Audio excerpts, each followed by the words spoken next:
Hey everyone, thanks for tuning in again to another one of my Live from Ireland podcasts. I was just talking to my daughter earlier, and tomorrow is our last day in Ireland. We leave on Saturday, and wow, this week has gone quick. As you know, as I suppose it always does, right? You go on a vacation and it always goes so fast. But today I'm going to talk to you about the highs and lows of the Ring of Kerry. If you were listening last night, you know that we did quite a bit of the Ring of Kerry yesterday, self-drive, and it was actually quite nice. They've done a lot of work on most of the roads through the Ring of Kerry. But one road that I did not drive yesterday was the N70, which is the main Ring of Kerry road between Kinmare and Sneem. And I drove that today. And while there are some parts of that, it's kind of funny. There are some parts of it that are beautiful and wide and smooth. You know that they've redone it. But there are other portions of that bit of road that they cannot, they can't make them wider. They have stone walls, they have stone bridges, they have things that they cannot knock them down by law. They cannot destroy those stone walls and those hedgerows. So there are a lot of areas on that portion of the drive, and it's about 28 kilometers, I think, that are very narrow and it's very windy. It's a beautiful drive. Highly recommend. But that's the portion of the Ring of Kerry that I think that's it's one part to be aware of. I was also informed that if I said yesterday, and I can't remember if I said it or not, but Stieg Fort, the stone ring fort, I said that you're not getting a bus up there, and apparently I am wrong. I was told today that they take large buses up to Stieg Fort, and I don't know how they do it, because some of those turns I felt were too narrow in my car. So if you do decide to make it up there, just be super careful, because you never know what's coming the other way. So I said today I'm going to talk a little bit about highs and lows. So today we left Portmagee. As you know, we were staying at the moorings in Portmagee, and we drove back to Sneem. And this morning was just super heavy, dense fog. And there were some locations that we drove through, and it's really funny. There is a restaurant on the Ring of Kerry, and I can't remember the name of it off the top of my head. But it's supposed to have the best view for dining on the Ring of Kerry, looking out over onto the ocean, beautiful cliffs. But today we were driving, and the fog was so thick, we could see the road in front of us just a little bit. But there was nothing else. It was like we were driving in a bubble almost, or just, it was unearthly. The fog was so thick. So today was not a good day for those amazing magical views. Another thing that we encountered on our way, we had stopped in Moles Gap. The Avoca in Moles Gap opened today, so we stopped there after our time. We were in Sneem, and I'm going to tell you about that in a minute. And then we went to Kinmare to the Stone Circle, and then we were on our way back to Killarney. And that road through Killarney National Park, below the Ladies' View, was closed for flooding. Now, as we were sitting at the Avoca in Moles Gap, we saw 2 or 3 tour buses go ahead and bypass the sign that said flood, and then a dozen or so cars. And we kept watching, waiting to see if anybody was going to come back, and nobody came back, so we were like, okay, it must have been this morning and everything's fine. So we were going on through, and there was still a low spot that was flooded, and I'll be honest, had my car been any smaller, I would not have gone through it. I'd say there was a good 10 to 12 inches of water that we went through. So there was a bit of flooding, flooding on the Ring of Kerry in Killarney National Park today, but it just added to all the adventure, right? So our high today, our big highlight today, was we went to the Sneem Seaweed Baths. Now, these seaweed baths are so unique, and I actually have a really nice little chat with Stephanie, who helped us out today at the seaweed baths. But they are, so you actually are sitting in a Jameson barrel, so it's an old whiskey barrel. The water is so hot.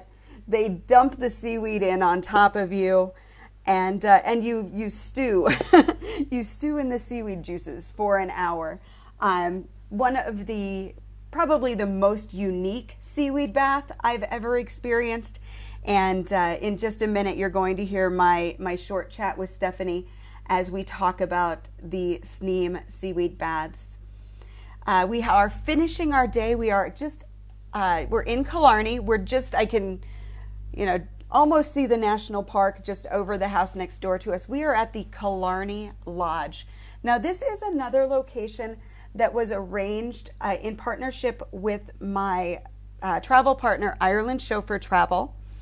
And this is a really charming guest house. It is just at the edge of Killarney. We are literally across from the national park and just around the corner from where the jaunty cars sit. If you don't have one prearranged, it's almost like a queue, like a taxi queue of jaunty cars, and you can just walk up, get in line, and they'll put you in with the next driver, and you do your Killarney National Park tour with the jaunting car. So we are just super close. We walked into Killarney this afternoon, did a little shopping, had to buy some gifts for some people, so Killarney's a great place to do that.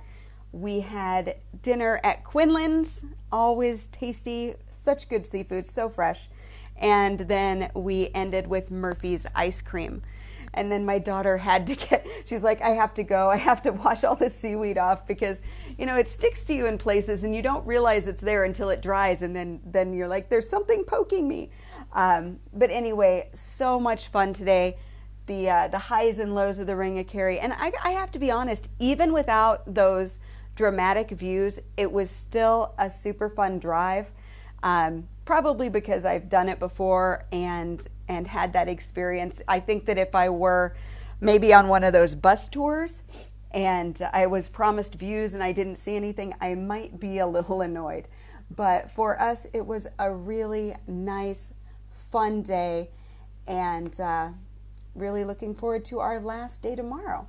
But as promised, here comes my chat with Stephanie about the Sneem Seaweed Baths.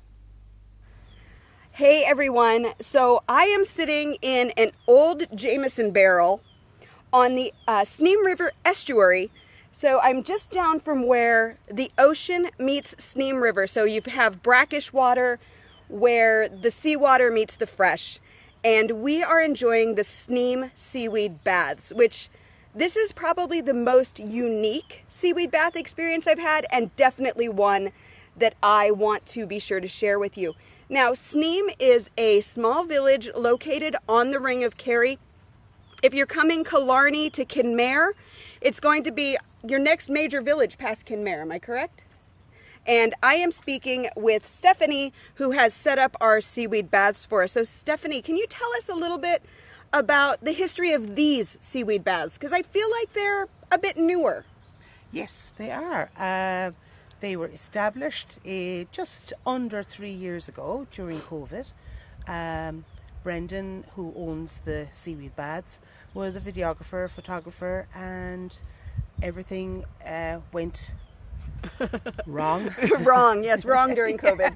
During COVID. So his parents are originally from the area, and he would spend a lot of time here, and was here during lockdown and thought of the idea. So he did a lot of research, talked to a lot of local farmers who would use seaweed in their gardens. Seaweed feeds cows, and and so he did a lot of research and came up with the best experience that you could get from a seaweed, and he decided to go with Fucus serratus, which is very high in iodine, natural minerals, and he gets it grows around the coast. And it's as you can so incredibly moisturizing. It's for somebody who maybe hasn't had the chance to touch like warm, oily seaweed. I think aloe is a similar feel, That's but correct, the yeah. seaweed has almost more oil in Yes. it. Yes. I would totally agree. It's very similar to. It's like having warm aloe vera on your body, and the benefits then of soaking in the barrel for 1 hour. It has huge benefits for achy arms, knees, legs. Hips if you've been sitting too long in your car. Absolutely. If you have driven the Ring of Kerry, meeting big, huge buses, yes. Yep. And it has huge benefits then for skin conditions like psoriasis, maybe acne. It's great for your hair. It's like a conditioner. And it just is all round. It's an all round good seaweed. It's very beneficial. And it's incredibly relaxing. A seaweed bath is one of my favorite things to do. And this location, so we're behind, is this the Sneem Hotel, yes? That's the Sneem Hotel, yes. So we're behind the Sneem Hotel. We are overlooking the water. Across the water, there's some houses, there's the mountains, which are a little covered today by low clouds. But it's quiet. We hear the birds chirping, the seagulls out crying, and the water moving, and it's so peaceful. Just when you arrived there, I was finishing filling the bath, and I got lost. And I'd be from here, so I don't take anything for granted. I was lost in the moment, and I only came back to when I heard you walking up behind me. So, Stephanie, when people are looking to book a seaweed bath here at Sneem Seaweed Baths, let me know, what do they need to make sure they have with them? Okay, I would recommend shoes, because the ground is a little bit rough underfoot. Bring a towel, bring your swimming costume. A robe is also great. A lot of people have dry robes. And fresh cold water, a bottle of cold water. Yes, we did forget that in the car. We have it for after, though. And to book the baths here, the best way to do it is on the Sneem Seaweed Baths website? Yes, or ring Brendan directly. His number is on the website. On the website. And you can also email, which is what I did, because I had a few questions before we came in. So, well, thank you, Stephanie, for chatting with us for a few minutes. We really appreciate it and are looking forward to just zoning out and enjoying the bath. Yes, enjoy it.